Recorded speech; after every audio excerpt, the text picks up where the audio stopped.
maitsena.mg eto amin'ny Zomany Tangala.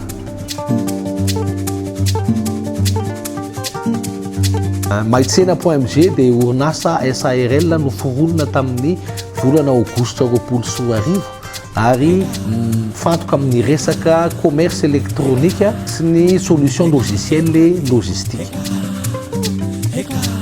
L'objectif ny maitsena.mg dia ny manamora ny fifandraisana eo amin'ny mpivarotra sy ny mpividy eto Madagasikara.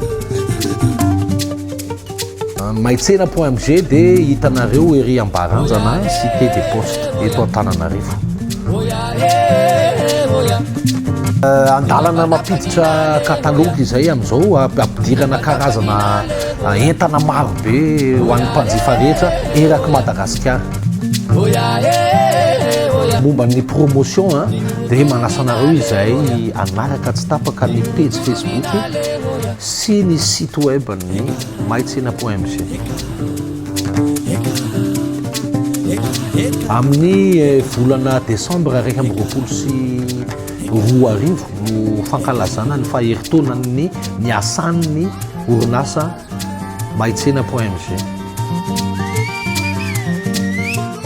Raha te hifandray aminay ianareo dia io misoratra eo ny mailaka azahoananay ny numéro de téléphone sy ny tambazotra sosialy rehetra ahafahanareo manao izay.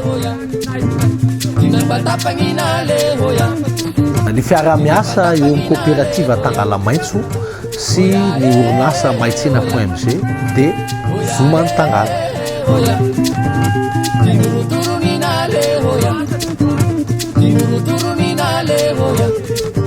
Zomany Tangala, Ranty, Takalo, Zara.